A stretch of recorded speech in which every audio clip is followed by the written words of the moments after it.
The most awaiting movie, the most anticipating, ఎన్నో రోజుల నుంచి వెయిట్ చేస్తున్న మూవీ వచ్చిందండి. అదే ఓజీ. ఇప్పుడే ఓజీ మూవీ సినిమా చూసొచ్చాను. అది అది రివ్యూ ఇద్దామని చేస్తున్నాను. ఓకే, ఇది ఎలా చెప్పాలంటే ఎలా స్టార్ట్ చేయాలో ఇప్పుడు అంటే నేను ఇప్పుడు రివ్యూ ఇది ఇచ్చేది మీరు అంత పాజిటివ్గా తీసుకుంటారని నేను అనుకుంటున్నానండి. ఇందులో ఎటువంటిది ఉద్దేశం లేదు. నేను చెప్పేవన్నీ యాస్టీజ్గా ఏదైతే ఉందో అదే చెప్తాను.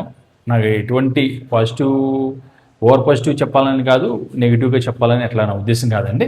ఇది మీరు ఎట్లా అన్నా కూడా మీరు పాజిటివ్గా తీసుకోవాలి. ఓకే, ఇది నా రివ్యూవే, అంటే నాకు ఏమనిపించింది అనేది నేను చెప్తున్నాను ఇప్పుడు. ఓకే, అంటే ఇది సుజిత్కి మెయిన్ ఉన్న ఒక చిన్న ప్రాబ్లం అదేనండి. నాకు సాహోలోనూ దీంట్లో కూడా గమనించింది అదే. అంటే మూవీ వెళ్ళే కొద్దీ ఏదో సంథింగ్ లోపం అనిపిస్తూ ఉంటుంది అనమాట. అంటే ఈ మూవీకి వచ్చేవాడికి స్టార్టింగు నేను వాచ్ టైం తీసుకున్నాను, చూసుకుంటా అది 40 మినిట్స్ అయిందండి. 40 మినిట్స్ తర్వాత పవన్ కళ్యాణ్ మూవీలోకి సీన్లోకి ఎంటర్ అవుతాడు. అక్కడ నాకు కొంచెం ల్యాగ్ అనిపించింది. అంటే అంతవరకు హీరో రాకపోతే ఏదో ఫీలింగ్లా ఉంటుంది అనమాట. ఒక ఆడియన్స్ కానీ ఒక ఫ్యాన్స్ కానీ చూసినప్పుడు ఏంటంటే ఎప్పుడు వస్తాడా అన్నట్టు వెయిట్ చేయించాడు అనమాట. ఓకే, ఇంకోటి ఫస్ట్ హాఫ్లోకి వచ్చి మ్యాక్సిమం పవన్ కళ్యాణ్ సీన్స్ వచ్చి మూడే ఉన్నాయి. ఒక్కసారే జస్ట్ అలాగా ఒక్క సీన్లోనే మాట్లాడతాను అనమాట. అంటే ఫస్ట్ హాఫ్లో తీసుకుంటే కనుక ఓవరాల్గా పవన్ కళ్యాణ్ సీన్స్ చాలా తక్కువ.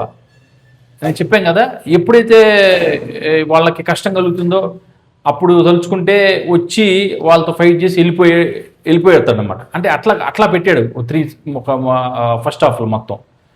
ఓకే, సెకండ్ హాఫ్ వచ్చేవాడికి మళ్ళీ కొంచెం ఫ్లాష్ బ్యాక్ తీసుకెళ్ళాడు.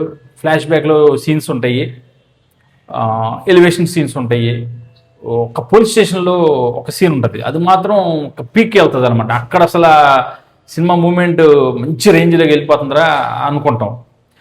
మళ్ళీ ఈ సీన్స్కి వచ్చేప్పటికి కొంచెం మళ్ళీ డౌన్ చేయడం. అంటే అనేది ఏంటంటే పవన్ కళ్యాణ్ని ఒక సీన్ జరుగుతున్నప్పుడు ఒక మంచి ఎలివేషన్కి వెళ్ళిపోతుంది అని అనిపిస్తూ ఉంటుంది మనకి. కాకపోతే తను వచ్చేవాడికి మన డౌన్ చేసేస్తున్నాడు.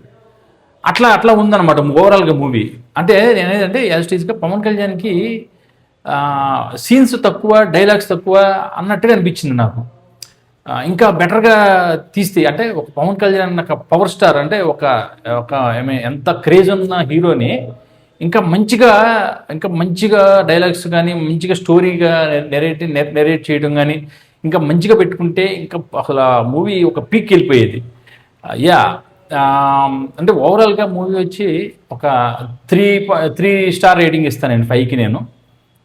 అట్లాగండి. ఇప్పుడు ఇది ఒక ప్రకాష్ రాజ్ తీసుకుంటే కనుక ఫస్ట్ నుంచి చివరి వరకు ఉంటాడు అన్నమాట. కొన్ని క్యారెక్టర్స్ ఉంటాయి, ఓవరాల్ మూవీలో ఉంటుంది క్యారెక్టర్స్.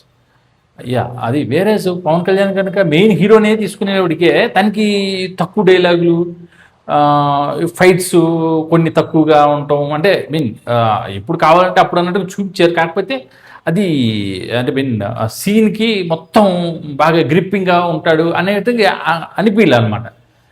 అది మెయిన్ ఫీల్ అయింది. ఇది 1 టైం వాచ్ కింద చెప్పగలనండి ఇది. సాంగ్స్ కూడాను ద ఓజీ స్టార్ మూవీ అని రిలీజ్ చేశారు కదా, అది మూవీలో లేదు. ఒక ఇద్దరికి వచ్చే సాంగ్ అయితే పెట్టారు, అదొకటి ఉంది. మ్యూజిక్ ఒక రకంగా చెప్పాలంటే తమన్ అండి. ఈ సినిమాలు మోసుకెళ్ళినంత మొత్తం తమన్ అని చెప్పాలి.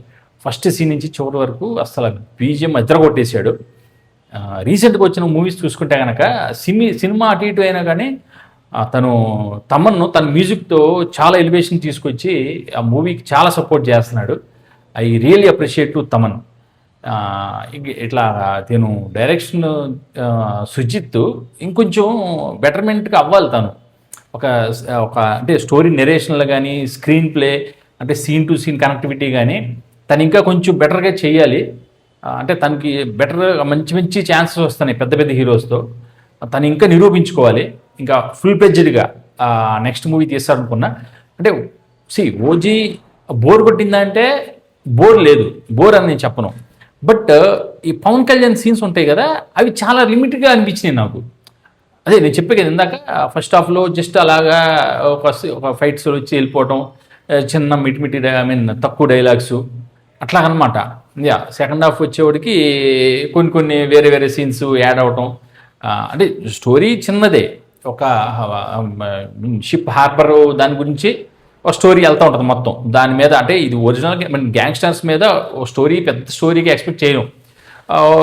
ఆబ్వియస్లీ 2 గ్యాంగ్స్ ఉంటాయి, వాళ్ళిద్దరి మధ్య గొడవలు అన్నట్టుగానే వెళ్తుంది ఏ మూవీ తీసుకున్నా సరే. ఇది కూడా అట్లాగే, బట్ అది ఇంకా బెటర్గా తీస్తే ఇంకా చాలా బ్యూటిఫుల్గా ఉండేది మూవీ.